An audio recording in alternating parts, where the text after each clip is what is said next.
When Chapman Billies leave the street and Ruthie neighbours meet, as market days are wearing late and folk begin to tack the gate, while we sit boozing at the nappy and getting foo and unco happy. We think the long Scot smiles, the mosses waters, slaps and styles that lie between us and our aim, where sits our sulky, sullen dame, gathering a bruise like a gathering storm, nursing her wrath to keep it warm. Oh, Tom, had thou but been so wise as ta'en thy ain wife Kate's advice, she told thee well, thou was a sklelm, a blethering, blustering, drunken blellum. The frae November to October, market day thou was not sober. That ilka milder with the miller, thou sat as long as thou had siller, that every nag was cat a shoe on, that smith and thee got roaring foo on. That at the Lord's house, even on Sunday, thou drank with Kirkton Jane till Monday. She prophesied that late or soon thou would be found deep drowned in Doon, or catch with warlocks in the mirk, by always old haunted kirk. Gentle dames and girls may greet to think how many counsels sweet, how many lengthened sage advices the husband frae the wife despises. But to our tale, market night, Tom had got planted unco right, fast by an angle blazing finely, with a Raymond Swartz that drank divinely. And at his elbow, suitor Johnny, his ancient, trusted Ruthie crony, and Tom loved him like a very brother. They had been fou for weeks together. The night drave on with signs and clatters, and the ale was growing better. The landlady in Tam grew gracious, with favours secret, sweet and precious. The suitor told his queerest stories. The landlord's laugh was ready chorus. A storm without might or air and rustle, Tom did not mind the storm a whistle. Yeah, mad to see a man so happy. Ian drowned himself among the nappy. As bees flee hame with loads of treasure, the minutes wing their way with pleasure. Kings may be blessed, but Tom was glorious, over all the hills of life victorious. But pleasures are like poppies spread. You sees the flowers bloom and shed, or like the snowfalls in the river, a moment white, then melts forever. Or like the borealis rays, that flit ere you can point their place.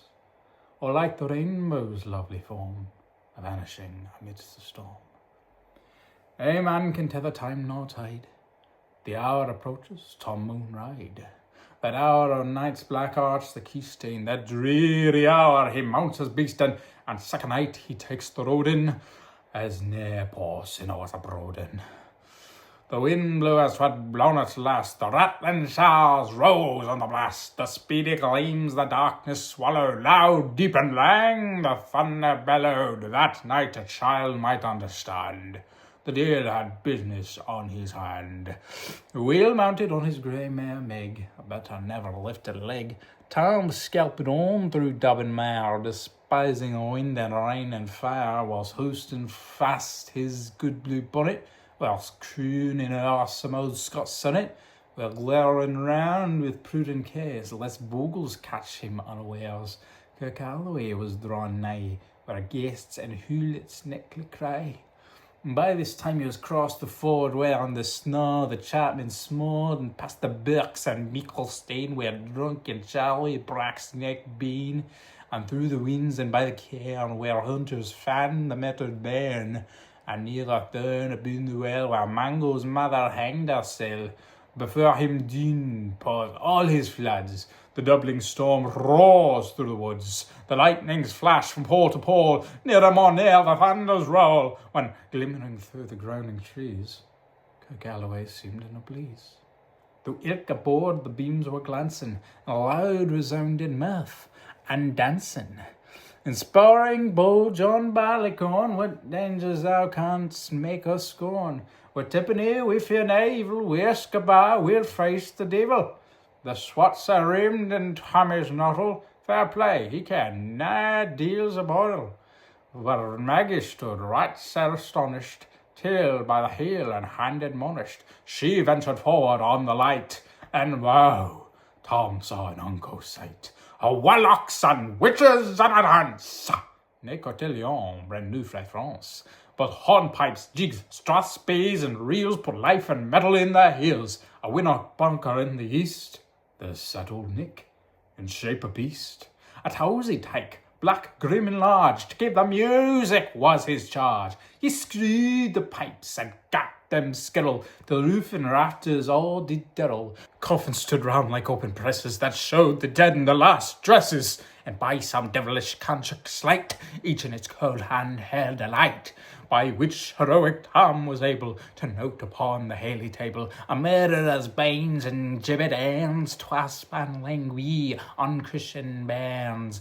A thief new cutted frae a rape, with his last gasp his gap did gape.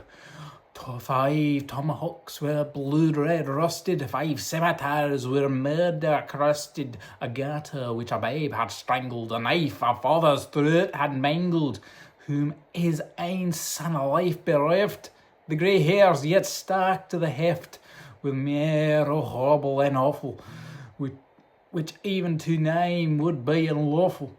As Tammy glared, amazed and curious, the mirth and fun grew fast and furious. The piper lured and louder blew, the dancers quick and quicker flew. They reel, they sit, they cross, they click it, till ilka carl and swat and wreck it, and cussed her dirties to the walk, and link it at it in her sark. Now Tom, oh Tom, had they been queens, a plump and strapping in their teens, their sarks instead a creasy flannin, but snow-white 1700 linen.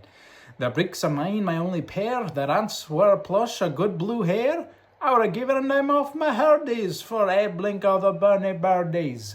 But with that beldam's old and droll, rigged with a hags and spin a foal, lumping and flinging on a crummock, I wonder didna turn thy stomach. But Tom kenned what was full brawly. There was ale in some wench and wally that night enlisted in the corps, lying after kind on Carrick shore. For many a beast to dead she shot, and perished many a bonny boat, and shook baith meikle corn and beer, and kept the countryside in fear. Her cutty saw go paisley hard, that while a lassie she had worn, in longitude though sorely scanty, it was her best, and she was vaunty. Ah, little ken thy reverend granny, that sark she caught for her wee nanny, with 2 Scots was all her riches, with e'er a grace that ance of witches. But here my muse her wing moan cower, sick flights far beyond her power, to sing how Nanny lap and fling a supple-jade she was on string, and how Tom stood like ane bewitched, and thought his very een enriched. Even Satan glowered and fidged through fain, and hotched and blew with might and main, till first day caper, sign another, Tom tint his reason altogether, and roars out, "Well done, courty sark!" And in an instant, all was dark.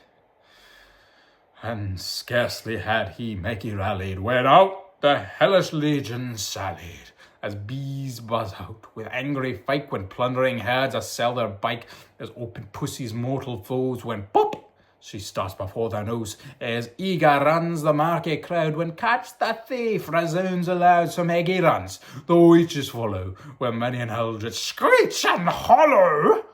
Ah, Tom, thou'll get thy ferrin. In hell they'll roast thee like a herring. In vain thy Kate awaits thy coming. Kate soon will be a woeful woman. Now do thy speedy utmost, Meg, and whiten the keystane of the brig. There at them thou thy tail may toss. A running stream they dare not cross. But ere the keystane she could make, the fainter tail she had to shake, for Nanny far before the rest. Hard upon nay, noble Maggie pressed, and flew at Tom with furious ettle. But little wished she Maggie's mettle. A spring brought off her master hale, but left behind her angry tail. The carlin chlocht by the rump, and left poor Maggie scarce a stump. Now while this tale all truth shall read, ilk man and mother's son tak heed. Whene'er to drink thou art inclined, or cutty sarks from on your mind, think ye may buy the joys all dear. Remember Tam o' Shanter's mere.